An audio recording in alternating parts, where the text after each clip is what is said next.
जनतेच्या न्याय हक्कासाठी प्रजासत्ताक न्यूज सदैव आपल्यासोबत.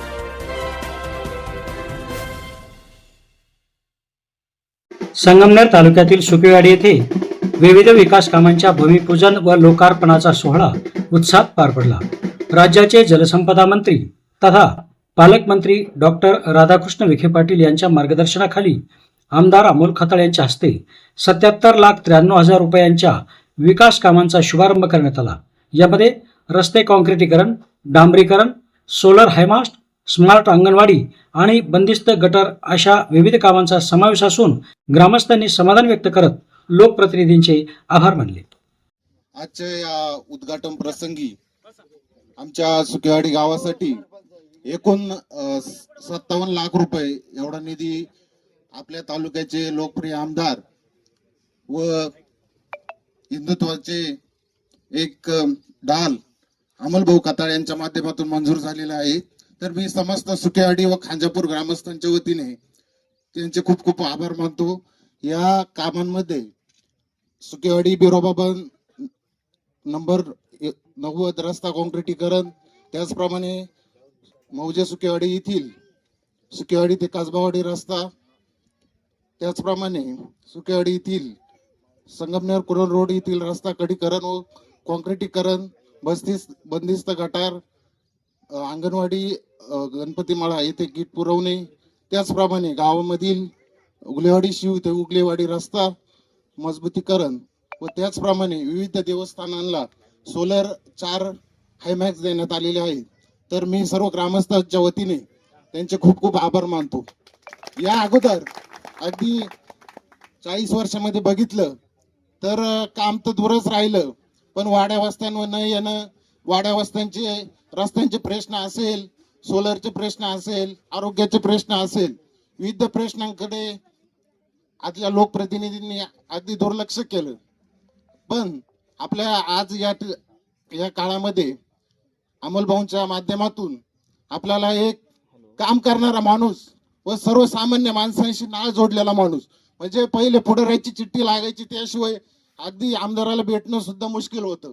आता कोणाची चिठ्ठीची गरज नाही, कोणत्या कार्यकर्त्याची सुद्धा गरज नाही, थेट माणूस आमदार साहेबांना भेटू शकतो, आपल्या समस्या मांडू शकतो व समस्या सोडू शकतो. अशी परिस्थिती आज या आपल्या तालुक्यामध्ये सुरू आहे.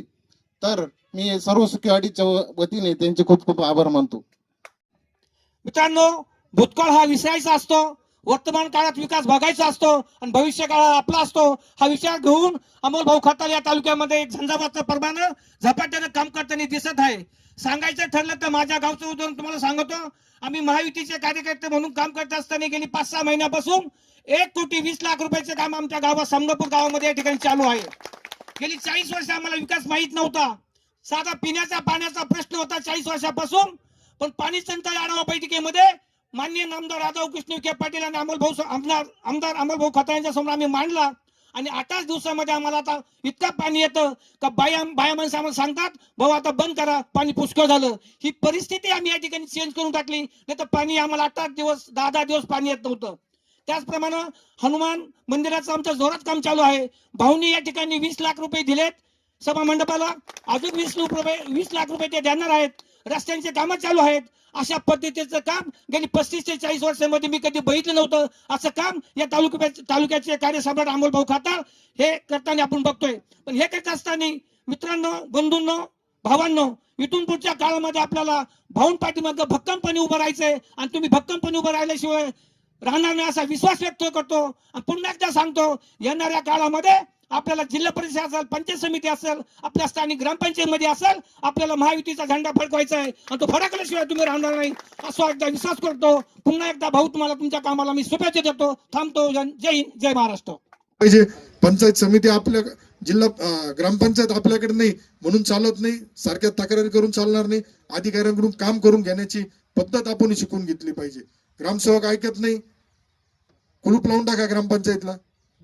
ग्रामसेवक ऐकत नाही, चुकीचं काम करत असाल तर आंदोलन करा, पण आपल्याकडून बी कोणाला विनाकारण त्रास होणार नाही याची सुद्धा काळजी घ्या. त्यामुळं आज बराचसा संगमनेर मध्ये बदल झालाय. अधिकारी कर्मचारी सुद्धा चांगल्या पद्धतीने सहकार्य करताय. मी प्रत्येक ठिकाणी सांगत असतो. काही ठराविक अधिकारी माझ्यावर नाराज असतील, मी त्यांची पर्वा करत नाही, कारण माझ्या कामाच्या पद्धतीमुळं त्यांना जे पैसे मिळायचे ते बंद झाले असं खाजगीत काही लोक मला येऊन सांगता, काही शेतकरी सांगता, त्याचा मी विचार करत नाही. कारण माझी बांधिलकी ही मायबाप जनतेशी आहे. त्यामुळे माझ्या मायबाप जनतेला जो कोणी त्रास देईल त्यांच्या पुढं, त्या शेतकरी असेल, तो कामगार असेल, तो युवक असेल, या सगळ्यांच्या पाठीशी आपण ठाम उभं राहू. आज सुकेवाडीचा पाण्याच्या बाबतीत सुद्धा आपण गंभीरतेने घेतलेला आहे. आज वाढ होत चालली. सुरुवातीला गावठाणापुरतंच आपल्याला नियोजन या लोकांनी करून ठेवलंय. आता वाड्या वस्त्या वाढल्यात. प्रत्येक ठिकाणी जलजीवनच्या माध्यमातून सुद्धा पाणी देण्याचा आपल्या सरकारचा प्रयत्न होता. त्यासाठी हजारो लाखो कोटी रुपयाच्या निधी मंजूर करण्यात आलाय. परंतु जसं आता आम्ही निधी देतोय, निधी द्यायला तुम्हाला 4 वेळेस मागावा लागतो, आम्हालाही 4 वेळेस पाठपुरावा करून तो द्यावा लागतो.